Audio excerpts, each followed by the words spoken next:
പക്ഷേ ഈ കേരളത്തിലെ ഏറ്റവും ഉയരം കൂടിയ ബിൽഡിങ് കോഴിക്കോട് എന്നൊക്കെ പറയുമ്പോൾ അത് വേറെ ലെവലല്ലേ. 52 നില എന്നൊക്കെ പറഞ്ഞിട്ടുണ്ടെങ്കിൽ. സ്നേഹിതന്മാരെ, എല്ലാവർക്കും നമ്മുടെ പുതിയ വീഡിയോയിലേക്ക് സ്വാഗതം കേട്ടോ. അപ്പം നമ്മുടെ കേരളത്തിലെ ഏറ്റവും ഉയരം കൂടിയ ബിൽഡിങ്ങിൻ്റെ വീഡിയോ ആണ് ഇന്നത്തെ വീഡിയോ കേട്ടോ. കാണുകളെ, ഇതാണ് നമ്മുടെ കേരളത്തിലെ ഏറ്റവും ഉയരം കൂടിയ ബിൽഡിങ്. അത് നമ്മുടെ കോഴിക്കോടാട്ടോ വരുന്നത്. അപ്പോൾ അതിൻ്റെ കാഴ്ചകളും വിശേഷങ്ങളൊക്കെ പറഞ്ഞില്ല. അപ്പോൾ എല്ലാവരും സപ്പോർട്ട് ചെയ്യുക, ലൈക്ക് ചെയ്യുക, സബ്സ്ക്രൈബ് ചെയ്യാത്തവർ സബ്സ്ക്രൈബ് ചെയ്യാനും മറക്കല്ലേ. നിൽപ്പ് കണ്ടാ, വാവ്, ഞാൻ 100-200 മീറ്റർ ബാക്കിലാട്ടോ നിൽക്കണത്. ഫ്രെയിമിൽ ഇത് കൊള്ളൂല. നമ്മുടെ ബുർജ് ഖലീഫിൻ്റെ വീഡിയോ ഒക്കെ പണ്ട് കണ്ടിരുന്നു കേട്ടോ. ഒരു ഒറ്റ ഫോട്ടോയിൽ അത് ഫുള്ള് കൊള്ളിക്കാൻ ഭയങ്കര ബുദ്ധിമുട്ടാണ്. പക്ഷേ ഈ 52 നിലയുള്ള നമ്മുടെ ഈ കേരളത്തിലെ ഏറ്റവും ഉയരം കൂടിയ ബിൽഡിങ്, അതിനെ തന്നെ നമ്മൾ മാറ്റി ക്യാമറ ചലിപ്പിക്കണം, എന്നാൽ തന്നെ ഫുള്ളിലേക്ക് എത്തുള്ളൂ. 200 മീറ്റർ അകലം. ഇവിടെ ഒരു തൊടിയിലാട്ടോ ഞാൻ നിൽക്കുന്നത്. അപ്പോൾ ഇതിൻ്റെ വർക്കുകൾ ഏകദേശം ഫൈനൽ ഘട്ടത്തിലേക്ക് അടുത്തുകൊണ്ടിരിക്കുകയാണ്. ഫൈനൽ ഘട്ടം, അതിൻ്റെ മുകളിലത്തെ ടാങ്കുകളൊക്കെ വാർക്കുന്ന കാഴ്ചകൾ നമുക്ക് കാണാൻ പറ്റും. ഇതിൻ്റെ തൊട്ടടുത്തുള്ള നമ്മുടെ ക്രസൻറ്റിൻ്റെ ബിൽഡിങ് 25 നില ഹൈറ്റുണ്ട്. അതിനെക്കാട്ടിയും ആ ഫസ്റ്റ് ലെയർ ഉണ്ടല്ലോ, ആ ലെയർ കാണുന്നത് 30 ലെയറോളം ഉണ്ട് കേട്ടോ. അതിൻ്റെ മുകളിൽ നിന്ന് അവർ ആ ബിൽഡിങ്ങിൻ്റെ വർക്ക് തന്നെ ഒരു സെറ്റപ്പ് വർക്കാണ്. അതായത് ഒരു 30 ലെയർ വരെ ഒരേ ലെവലിൽ പൊക്കാന്ന് തോന്നുന്നു അല്ലേ. അതിന് ശേഷം പിന്നീട് ഉയർച്ചയിലേക്ക് പോകുമ്പം അതിനനുസരിച്ചുള്ള സപ്പോർട്ട് വേണം തോന്നുന്നു. അതിൻ്റെ ഒരു കാഴ്ചയാണ് പ്ലാനിങ്ങിൽ നമ്മൾ കാണുന്നത്. അത്രയും വീതിയിൽ അതുവരെ വന്നതിന് ശേഷം പിന്നെ അവിടെ ഒരു സപ്പോർട്ട് ബീമൊക്കെ ഉണ്ടോ, ക്രോസിൽ അവിടെ കൊടുക്കുന്നുണ്ട്. അതിനെ സപ്പോർട്ട് ചെയ്യാം മുകളിലേക്കുള്ള ഒരു സെക്ഷന് വീതി കുറഞ്ഞിട്ട് മുകളിലേക്ക് പൊങ്ങി പോകുന്നു. ഇത്രയും പകുതി പൊങ്ങി കഴിഞ്ഞാൽ ഇനി അതിൻ്റെ മുകളിലേക്ക് പോകേണ്ടത് അതിലും വീതി കുറച്ചിട്ടുള്ള ഒരു ഡിസൈൻ ആയിരിക്കണം തോന്നുന്നു അല്ലേ. കാറ്റിനൊക്കെ പ്രതിരോധിക്കേണ്ടേ. ഇപ്പോൾ ബുർജ് ഖലീഫ മുകളിലേക്ക് ഇങ്ങനെ കൂർത്ത് വരുന്ന കണ്ടില്ലേ, അതുപോലെ കാറ്റിനെ പ്രതിരോധിക്കാനുള്ള ഡിസൈനിങ് ആയിരിക്കണം ഏറ്റവും ഉയരം കൂടിയ ബിൽഡിങ്ങുകളൊക്കെ നിർമ്മിക്കുമ്പോൾ ചെയ്യേണ്ടത്. അതിവിടെയും അവർ ചെയ്തിട്ടുണ്ട്.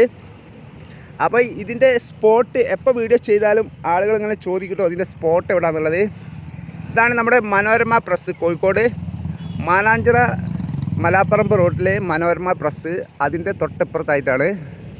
അവിടെ ഒരു കോൺഗ്രസ് ഓഫീസൊക്കെ ഉണ്ട്. അതുകൂടാതെ CWMSൻ്റെ ഒരു വർക്ക്ഷോപ്പ് ഉണ്ടായിരുന്നു ഇവിടെ. അതൊക്കെ ആട്ടോ ഇവിടുത്തെ ലാൻഡ്മാർക്ക്. അതൊക്കെയാണ് ഇനി ഇവിടേക്കുള്ള ലാൻഡ്മാർക്ക്. കോഴിക്കോടിൻ്റെ തന്നെ മൊത്തം ലാൻഡ്മാർക്ക് ഈ ബിൽഡിങ്ങിലേക്ക് വരുന്ന കാഴ്ചയായിരിക്കും.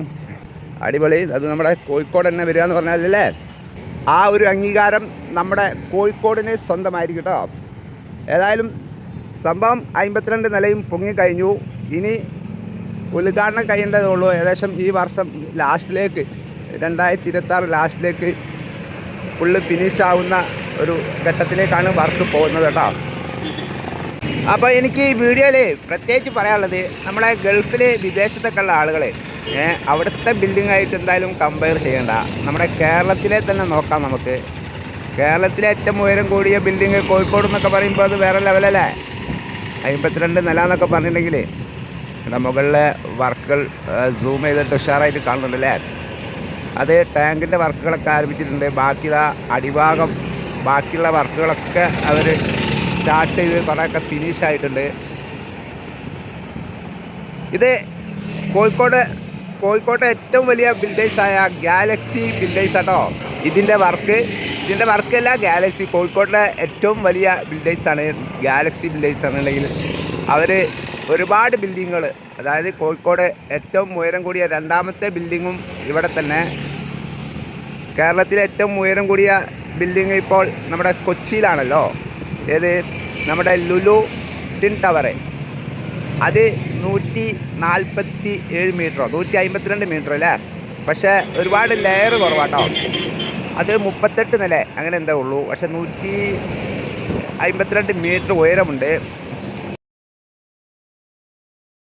പക്ഷേ ഒരുപാട് ലെയർ കുറവാട്ടോ. അത് 38 നില അങ്ങനെ എന്താ ഉള്ളൂ. പക്ഷെ 152 മീറ്റർ ഉയരമുണ്ട്. പക്ഷെ ഇത് 167 മീറ്ററും അതുപോലെ 51 ലെയറും. ഇനി പല സ്ഥലത്തും ബിൽഡിങ്ങുകൾ പൊങ്ങുന്നുണ്ട് കേട്ടോ. കഴിഞ്ഞ ഒരു 3-4 മാസം മുമ്പ് ചെയ്ത വീഡിയോയിൽ ഒരുപാട് ആളുകൾ കമൻറ്റ് ചെയ്തിരുന്നു കേട്ടോ. അതിന് ചോട്ടുകൂടി നല്ല റോഡില്ല എന്നൊക്കെ പറഞ്ഞിട്ട്. ഇപ്പം നല്ല റോഡൊക്കെ ഉഷാറായിട്ട് അവിടെ 4 വരിപ്പാതിൻ്റെ വർക്കൊക്കെ ഫിനിഷായിക്കൊണ്ടിരിക്കുന്നു. ഉദ്ഘാടനമൊക്കെ കഴിഞ്ഞു.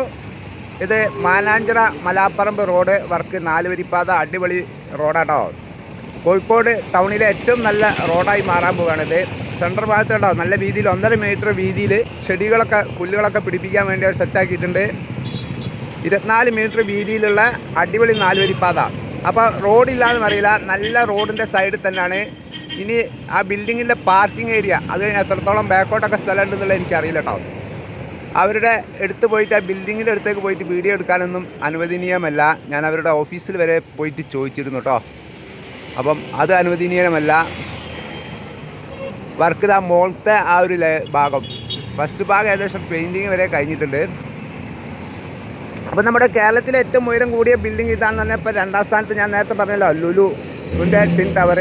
അത് കഴിഞ്ഞിട്ടുണ്ടെങ്കിൽ ഇപ്പം 3ാം സ്ഥാനത്തേക്ക് വരുന്നത് നമ്മുടെ എറണാകുളത്ത് സ്ഥിതി ചെയ്യുന്ന ചോയ്സ് പാരഡൈസ് എന്ന് പറഞ്ഞ ബിൽഡിംഗ് കേട്ടോ. അത് കഴിഞ്ഞാൽ 4ാം സ്ഥാനത്തേക്ക് വരുന്ന ബിൽഡിങ് നമ്മുടെ ഗാലക്സിയുടെ തന്നെ കോഴിക്കോടുള്ള മാഗ്നം ഓപ്പസ് എന്ന് പറഞ്ഞ ബിൽഡിങ്. അതാ അവിടെ അതിൻ്റെ ഉള്ളിൽ കൂടെ ഇങ്ങനെ കാണാം കേട്ടോ. അത് തൊട്ടിപ്പുറം തന്നെയാണ്, ഒരു 500 മീറ്റർ അകലത്തിൽ തന്നെയാണ് ഇവരുടെ ബിൽഡിംഗ് കിടക്കുന്നത്. പക്ഷേ ചോയ്സ് പാരഡൈസിനെക്കാട്ടിയും ഹൈറ്റ് കൂടിയ ബിൽഡിങ് ഗാലക്സിയുടെ തന്നെ വർക്ക് ഏകദേശം 3-4 ലെയർ ആയിട്ടുണ്ട്. നമ്മുടെ കോഴിക്കോട് പന്തീരങ്കാവ് ടോൾഗേറ്റിനടുത്ത് 40 ലെയറുള്ള ബിൽഡിങ് വേറെ വരുന്നുണ്ട്. ഏതായാലും ഇതിനൊക്കെ എല്ലാം കടത്തി വെട്ടാനായിട്ട് നമ്മുടെ ഹൈലൈറ്റ് ബിൽഡേഴ്സ് അടിപൊളി ബിൽഡിങ്, ഇന്ത്യയിലെ തന്നെ ഏറ്റവും ഉയരം കൂടിയല്ല ഏറ്റവും വലിയ ബിൽഡിങ് വേൾഡ് ട്രേഡ് സെൻറ്റർ, അതിൻ്റെ വർക്കൊക്കെ ആരംഭിച്ചിട്ടുണ്ട് എന്ന് പറയുന്നത് കേട്ടു. ഏതായാലും അവരുടെ ഒരു എഞ്ചിനീയറെ കണ്ടപ്പം പറഞ്ഞതാട്ടോ, വർക്ക് ആരംഭിച്ചിട്ടുണ്ട്. പക്ഷേ അവിടേക്ക് പോയിട്ടൊന്നും വീഡിയോ എടുക്കാൻ ആരും സമ്മതിക്കില്ല. അല്ലെങ്കിൽ നല്ലൊരു ഡ്രോണൊക്കെ വാങ്ങണം. ഡ്രോണൊക്കെ വാങ്ങിയിട്ട് മുകളിൽ കൂടി പോയി എടുക്കേണ്ടി വരും. ഏതായാലും അതിൻ്റെ വർക്ക് ആരംഭിച്ചിട്ടുണ്ടോ ഇല്ല എന്നുള്ളത് അറിയാവുന്നവരൊന്ന് കമൻറ്റ് ചെയ്താൽ കേട്ടോ. അത് 60 നിലയുടെ മുകളിലേക്കാണ്, 62 നില 64 നില അങ്ങനെ എന്തോ ആണ് നമ്മുടെ വേൾഡ് ട്രേഡ് സെൻറ്റർ വരുന്നത്. ലോകത്തിലെ തന്നെ ഏറ്റവും വിസ്താരം കൂടിയെന്ന് പറഞ്ഞാൽ വേൾഡ് ട്രേഡ് സെൻറ്റർ ആട്ടോ. ലോകത്തിലെ വേൾഡ് ട്രേഡ് സെൻറ്ററിൽ ഏറ്റവും വിസ്താരം കൂടിയ ബിൽഡിംഗ് ആണ് കോഴിക്കോട് വരുന്നത്. അത് ഹൈലൈറ്റ് ബിൽഡേഴ്സ്. പിന്നെ അതുകൂടാതെ 110 നിലയുള്ള ബിൽഡിങ്ങുകളൊക്കെ നമ്മുടെ കോഴിക്കോട് വരുന്നുണ്ടെന്നൊക്കെ പറഞ്ഞ് കേട്ടിട്ടോ. കോഴിക്കോട് വേറെ ലെവലാകും. കോഴിക്കോട് ഈസ് വെരി അടിപൊളി സിറ്റി ആകും അല്ലേ. ഇതാണ് ആ ജംഗ്ഷൻ കേട്ടോ, നമ്മുടെ ക്രിസ്ത്യൻ കോളേജ്. ഇതാ ക്രിസ്ത്യൻ കോളേജാണ് ഇത് ഈ കാണുന്നത്. അവിടെ ക്രിസ്ത്യൻ കോളേജ് ജംഗ്ഷൻ എന്നാണ് ഇത് പറയുക. വയനാട് റോഡ് എന്ന് പറയും കേട്ടോ, കോഴിക്കോട് വയനാട് റോഡ്. ഈ കാണുന്നതാണ് മാഗ്നം ഓപ്പസ് എന്ന് പറഞ്ഞ ഗാലക്സിയുടെ തന്നെ കേരളത്തിലെ നിലവിൽ വർക്കൊക്കെ കഴിഞ്ഞ് പൂർത്തിയായ ബിൽഡിംഗ് കേട്ടോ. ഇനിയിപ്പോൾ 2 കറക്റ്റ് എൻ്റെ അറിവിൽ കറക്റ്റ് വർക്ക് നടക്കുന്നുണ്ട്. ഒന്ന് ഈ 52 നിലയുള്ളതും അതുപോലെ ഗാലക്സിയുടെ തന്നെ 40 നിലയുള്ള വർക്കും അതൊക്കെ നമ്മുടെ കണ്ണിൻ്റെ മുമ്പിൽ കാണാൻ പറ്റുന്നതാണ്. വേൾഡ് ട്രേഡ് സെൻറ്ററിൻ്റെ വർക്ക്, അതിൻ്റെ ബാക്കിയുള്ള ബിൽഡിങ്ങിൻ്റെ വർക്കുകളൊക്കെ തുടങ്ങി ഫിനിഷായിട്ടെന്നൊക്കെ പറഞ്ഞു കേട്ടു. വേൾഡ് ട്രേഡ് സെൻറ്റർ അതായത് 60 നിലയുള്ളതിൻ്റെ വർക്ക് ആരംഭിച്ചിട്ടുണ്ടോ എന്നറിയില്ല. ഒരു കാലത്ത് കോഴിക്കോട്ടെ ഏറ്റവും ഉയരം കൂടിയ ഒരു ബിൽഡിംഗ് ആയിരുന്നു കേട്ടോ. ആ കാണുന്ന ഒരു റൗണ്ട് ടാങ്ക് കാണുന്നുണ്ടെങ്കിൽ അതായിരുന്നു കേട്ടോ. അതാണ് നമ്മുടെ ഫാത്തിമ ഹോസ്പിറ്റൽ. അതായിരുന്നു വലിയൊരു ബിൽഡിംഗ്. അതൊക്കെ പണ്ട് കാണുമ്പോൾ അതൊക്കെ വലിയൊരു അത്ഭുതമായിരുന്നു കേട്ടോ. ഇപ്പോൾ നമുക്കൊന്നും ഒരു അത്ഭുതമായിട്ട് തോന്നൂല. ഇതൊക്കെ ഉണ്ടാകുമ്പോൾ എന്ത് അത്ഭുതമല്ലേ. അപ്പം കോഴിക്കോടാട്ടോ ഇനി ഏറ്റവും ഉയരം കൂടിയ ബിൽഡിങ്ങുകൾ. നമ്മുടെ മറ്റുള്ള ജില്ലകളിൽ അപേക്ഷിച്ച് നോക്കുമ്പം കോഴിക്കോടാണ് ഇനി ഏറ്റവും ഉയരം കൂടിയ പല ബിൽഡിങ്ങുകളും വരുന്നത്.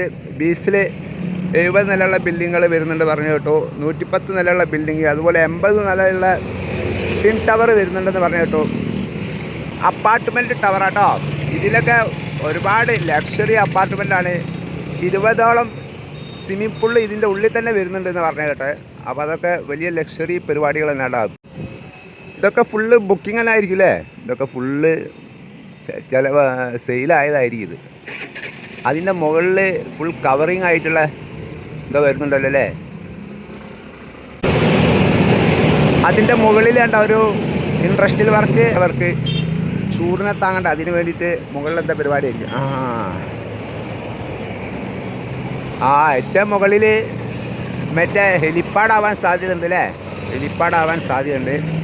നമ്മുടെ അറ്റ്മോസ്ഫിയറിൻ്റെ മുകളിലൊക്കെ ഉണ്ടോ ഹെലിപ്പാഡുണ്ട്.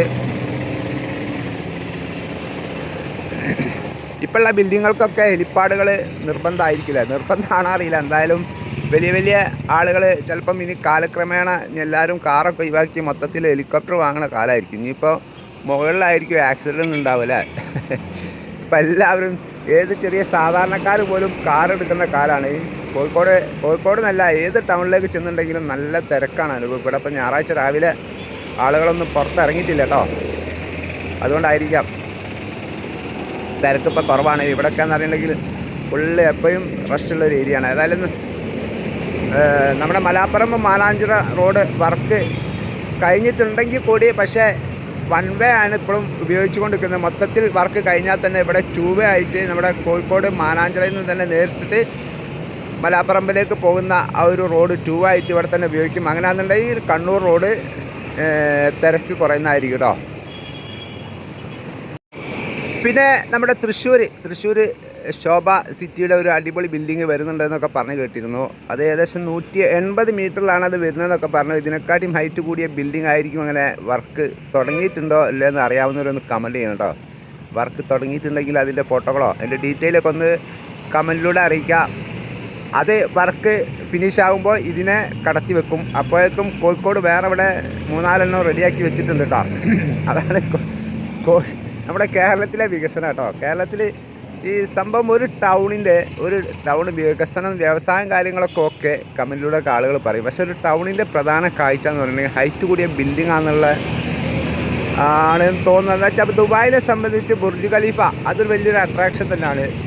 അത് കാണാൻ തന്നെ ഒരുപാട് ടൂറിസ്റ്റുകൾ അവിടെ എത്തുന്നുണ്ട്. അതുതന്നെ വലിയ ബിൽഡിംഗ് നിർമ്മിക്കുമ്പം അതിനനുസരിച്ചുള്ള ബിൽഡിങ്ങും ആയിരിക്കണം കേട്ടോ. അപ്പാർട്ട്മെൻറ്റ് മാത്രം പോരാ, അതിൽ എല്ലാ സൗകര്യങ്ങളും ഉണ്ടായിരിക്കണം. അപ്പോൾ ആളുകൾ കൂടുതൽ അതിലേക്ക് അടുക്കുകയുള്ളൂ. ഇതിപ്പോൾ ഇവിടെ താമസിക്കുന്ന ആളുകൾക്ക് മാത്രമേ അതിൻ്റെ ഉള്ളിൽ കയറാൻ പറ്റുള്ളൂ. വേറെ ഒരാൾക്കും അതിൻ്റെ ഉള്ളിൽ കയറാൻ പറ്റില്ലല്ലോ. അപ്പോൾ വേറെ എന്തെങ്കിലും കാര്യങ്ങൾ കയറാൻ പറ്റുന്ന ഒരു അവസ്ഥ കൂടി ഉണ്ടാക്കണം. ഇതിപ്പോൾ ഉദ്ഘാടനത്തിൻ്റെ സമയത്തൊക്കെ ഇതിൻ്റെ മുകളിലൊന്ന് കയറാനുള്ള അവസരം ഉണ്ടായാൽ മതി. ഒന്നും കൂടി ഒന്ന് പോയി ചോദിച്ചു നോക്കട്ടെ, ചിലപ്പോൾ കയറാൻ പറ്റുമെങ്കിലോ. ഒരു പൂതിയുണ്ട് ഇതിൻ്റെ മുകളിൽ കയറി കോഴിക്കോട് സിറ്റി മൊത്തം ഒന്ന് ഉഷാറായിട്ട് കാണാൻ. ചെന്നൈ, ബാംഗ്ലൂർ നഗരങ്ങളിലൊക്കെ വർക്ക് നടക്കുന്നുള്ളൂ കേട്ടോ. ഇതിനെക്കാട്ടിയും ഉയരം കൂടിയ ബിൽഡിങ്ങിലൊക്കെ ഹൈദരാബാദൊക്കെ ഇപ്പോഴും ഒരുപാട് മുന്നിലാണ്. അതുപോലെ മുംബൈയിലൊക്കെ 100 നിലയുള്ള ബിൽഡിങ് ഒരുപാട് ഉയർന്നു കഴിഞ്ഞു. ഇനി 130 നിലയുള്ള ബിൽഡിങ്ങുകൾ അവിടെ വരുന്നതെന്ന് പറഞ്ഞു കേട്ടു. 110 നിലയുള്ള കോഴിക്കോട് വരുന്നത് ഏറ്റവും ഉയരം കൂടിയ ഇന്ത്യയിലെ ബിൽഡിംഗ് ആണെന്നുള്ളത് കേട്ടിരുന്നു. പക്ഷേ വേറെ നോയിഡയിൽ ഒരു 130 നിലയുള്ള ബിൽഡിംഗ് വരുന്നുണ്ടെന്ന് പറഞ്ഞു കേട്ടു. നോയിഡയുള്ള ബിൽഡിങ് 130 നില എന്നൊക്കെ പറഞ്ഞു കേട്ടു. ഏതായാലും ഇന്ത്യയിലെ ഏറ്റവും ഉയരം കൂടിയ ബിൽഡിംഗ് കോഴിക്കോട് എന്നൊക്കെ പറഞ്ഞു കേട്ടിരുന്നു കേട്ടോ. ഏതായാലും വേണ്ടിയില്ല, ഉഷാറായിട്ട് കാര്യങ്ങളൊക്കെ നടക്കട്ടെ. അപ്പോൾ ഇതൊക്കെയാണ് നമ്മുടെ കേരളത്തിലെ ഏറ്റവും ഉയരം കൂടിയ ബിൽഡിങ്ങിൻ്റെ കാഴ്ചകൾ കേട്ടോ. ഇതിൻ്റെ അപ്പുറത്തേക്കുള്ള കാഴ്ചകൾ കാണിക്കാൻ ഉയരത്തിൽ പോകണം, അതേതായാലും കഴിയില്ല. അതാണ് ഞാൻ ഇതിൻ്റെ ചോട്ടിൽ നിന്ന് തന്നെ കാര്യങ്ങൾ പറഞ്ഞുകൊണ്ടുള്ള വീഡിയോ ചെയ്തു കേട്ടോ. ഇനി എന്തെങ്കിലും നിങ്ങൾക്കറിയാവുന്നതൊക്കെ ഒന്ന് കമൻറ്റിലൂടെ അറിയിക്കുക. പിന്നെ ലൈക്കും ഷെയറൊക്കെ ചെയ്ത് സപ്പോർട്ട് ചെയ്യുക. സബ്സ്ക്രൈബ് ചെയ്യാത്തവർ സബ്സ്ക്രൈബ് ചെയ്യുക. ഓക്കെ, അപ്പോൾ പുതിയ വീഡിയോ ആയിട്ട് വീണ്ടും വരാം. എല്ലാവർക്കും നല്ലൊരു ദിവസം നേരുന്നു. Bye bye.